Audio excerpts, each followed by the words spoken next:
Dawntrail is coming soon, and I feel like we're all getting really, really excited.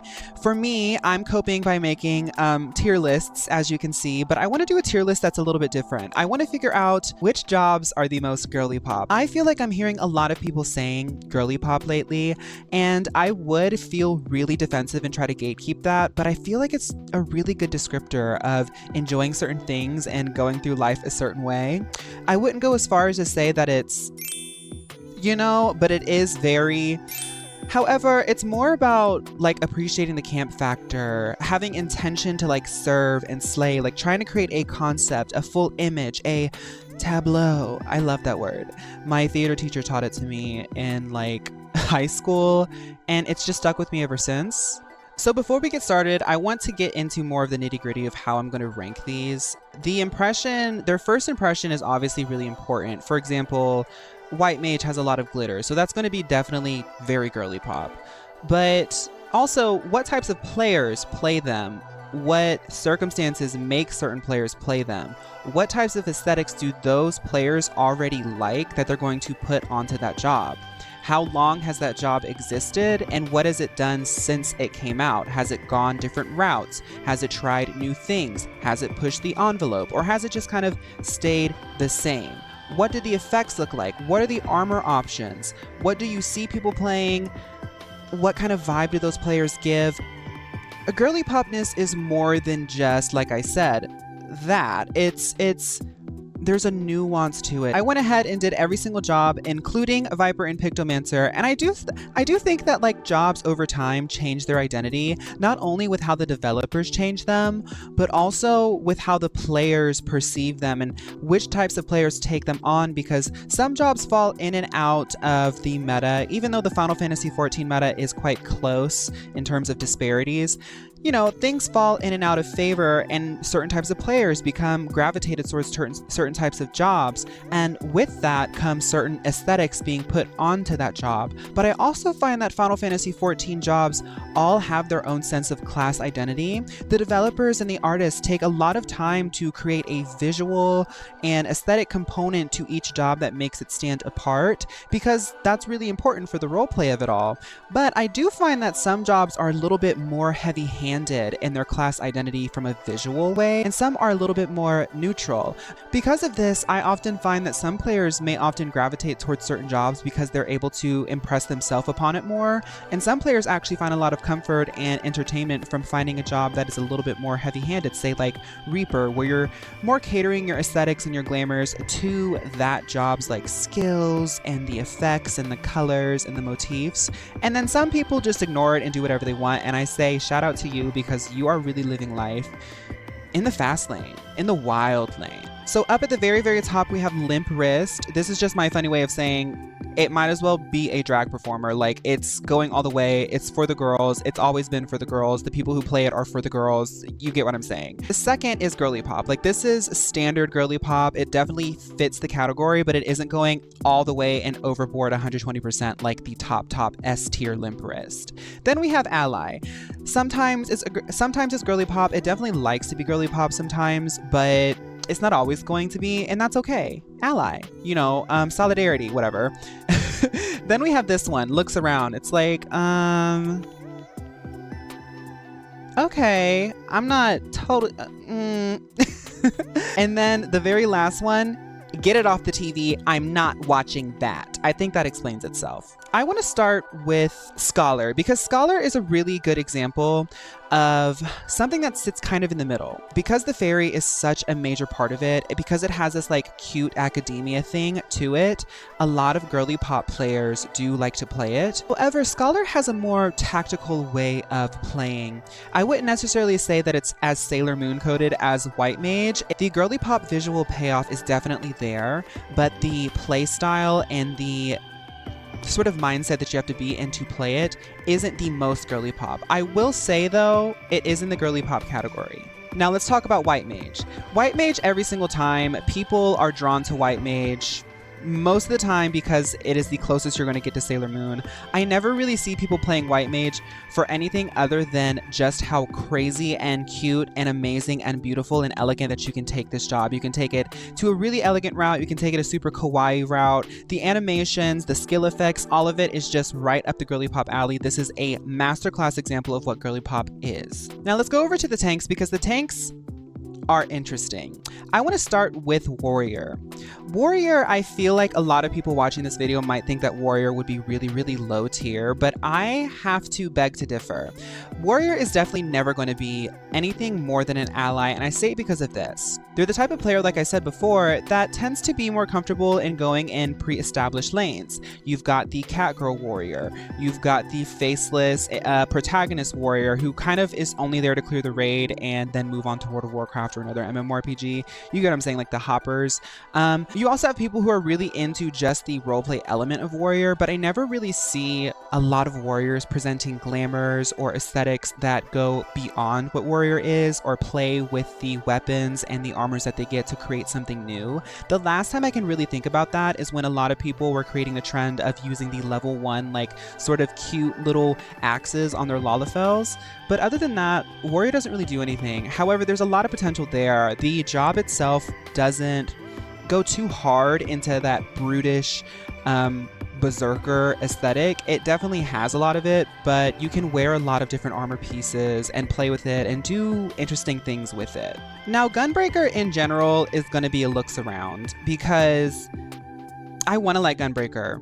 In terms of girly popness, I actually prefer Gunbreaker a lot when I'm picking up a tank, because I think the playstyle is really fun, but I often find that there's not a lot to work with creating a girly pop Gunbreaker. Everything that they give for Gunbreaker is not giving anything adorable, kawaii, eleganza, draggy. Like, there's just nothing to work with. It's looks around because it could, but I don't think it ever will. Next, I want to talk about Red Mage.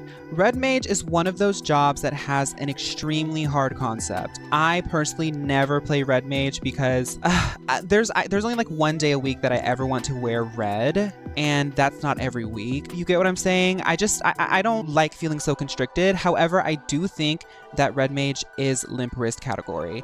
Why do I say this? They're jumping around, flipping around. Melee, they're going to do some melee. They're going to do some magic. It's all so showy. It is so, what's that one character in Honkai Star Rail? I'll put him on the front. That's what I think of. It's just such a serve. Like, they are here for the show. They are pageant queens. There's a show. It's like a raid in a show. You know, they say dinner in a show. Well, I'm saying raid in a show. I feel like Black Mage is definitely...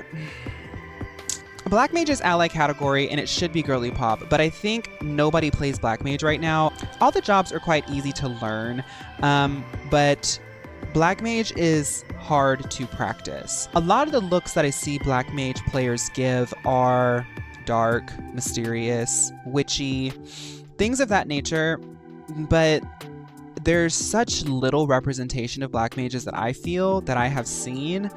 Every now and then you're going to see a Moogle one, but they're just like not really out here representing girly popness, barely even representing themselves. Ally category, because I do like Black Mage. I think there's a lot of girly popness. Every time I've played a Black Mage, especially in PvP, it's so fun to make a girly pop Black Mage, but I don't see them around. Now, Blue Mage is definitely girly pop. Blue Mage, I'm not going to dwell in it too much. I personally consider myself a Blue Mage main. I think anybody who's gotten into Blue Mage and played a lot of Blue Mage can agree that you are a Blue Mage main. Once you go there, you don't go back. There's so much vibrancy in that community. There's so much fun. It's like a secret club. And only really, really, really crazy girly pop individuals seem to be playing it and sticking around in that subsection of a community, that Final Fantasy XIV already is, babe. Summoner, limp wrist. I feel like a lot of people might assume that Scholar is more girly pop than Summoner, but I just don't think that's the case. I only ever see like high femme individuals playing Summoner. And if they're not high femme, they definitely tap into it when they're playing. Maybe it's because the animation's becoming so nutso now in the current expansion, but I don't know, like, you see people picking up Summoner sometimes. They'll play Summoner here and there, but the Summoner mains, they're that 120%. It's hard to explain. Now let's return to the healers here. Astrologian is getting a big change, and I feel like Astrologian has been losing identity across the board for like 2 or almost 3 expansions now. We love Astrologian, and Astrologian obviously is high Girlypop in its concept alone.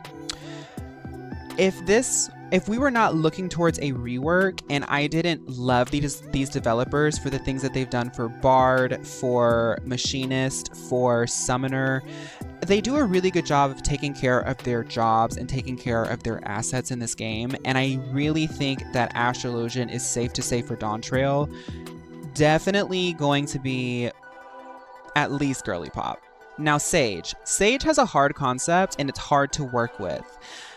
I think a lot of people wanted them to give us options for Sage that change their aesthetic up. You know, like sometimes you can get a weapon or you can get an armor piece that is obviously made to break up the monotony of a certain aesthetic. For example, Sage has that whole scientist researcher aesthetic. Really, really fun aesthetic, right? But you're not always going to want to be that, especially if you take that on as a main. They released those cool newlets that look like fairy wings or something more flora related, more foresty, more earth magic-y. And I notice a lot of people really appreciate using that because it takes it to a new zone of expression. I understand that we have a lot of newlets to look forward to because of all of the costume contests that have been confirmed to be coming into the game. But at this point, get it off the TV. I'm not watching that. I love playing Sage, but it's just too hard to work with. It's honestly a little bit irritating to ever make a glamour for Sage. I'm gonna say for Paladin, looks around. It's coming down to this. I love Paladin. I started playing this game in A Realm Reborn as a white mage. I went through the experience of getting Paladin via getting Resurrection. You remember back in the day, you had to get certain skills to unlock certain jobs. I really bonded with Paladin, and I've always wanted to play Paladin. The growth of Paladin has really created a disruption in its class identity, for one. And for two, I just don't think that they ever dedicate any armor pieces to take it outside of anything but that plate armor. And don't get me wrong, the Paladin look is really iconic and it's really fun to roleplay. I personally love to immerse myself as a Lalafell Paladin sometimes in full plate armor because I think it looks so crazy and out of this world and something I've never really seen before in other RPGs, and it's fun to play with that, but that's really all that you get. The last time I saw them really get expressive and fun and girly pop with Paladin was when they released those weapons that looked like the flowers. I'll show them on the screen and show you what dungeon they come from. I'm pretty sure it was in the Stormblood era. That was the last time I played Paladin, and I've never seen any sets or armor pieces or anything about the job in terms of its aesthetics that has drawn me to it in a girly pop way. I love the concept of Paladin. I play Paladins a lot in RPGs, but I just think the Final Fantasy XIV Paladin does not scratch that itch that I look for as a girly pop gamer. It's looks around. Now Dark Knight. Dark Knight honestly kind of has the same history as Paladin. That being said, while it has a really hard aesthetic and while it's really, really dark and edgy, I do think that you can take this into a really cool punk emo route, and I see a lot of Al Raz doing that. Dark Knights have a look, they have a feel, they have a vibe, and that's what I call a serve, a simple slay. So it's mid-tier, ally. Now let's talk about the melee, and let's talk about Viper first, because I feel like some people might be waiting for me to talk about Viper. I think going in, Viper has a lot of viability in the girly pop space for a more like tomboy serve. I can see you getting really androgynous with this or getting really Jack Sparrow. And Jack Sparrow also is kind of androgynous in his personality, in his own look, in his own right. I think that you're going to have a lot of fun with Viper. I think there's a lot that you can do with Viper because Viper does have a class identity visually, but its style, its stance, its animations are a little bit more neutral in comparison to the other jobs, especially its contemporary Pictomancer. I think that we're going to see a lot of interesting stuff with Viper. Everyone's going to be touching Viper. It doesn't matter what type of player you are. It doesn't matter if you're trying to get a job for a raid, if you're trying to get a job for the roleplay or the immersion. Everyone's going to be playing with Viper, and we're going to be seeing a lot of ideas being put onto Viper, and that's going to give us all ideas. And I think eventually Viper is going to be the product of a lot of inspiration, and I'm excited to see what people do with Viper. I'm going to put it in ally tier because it could go one way or the other.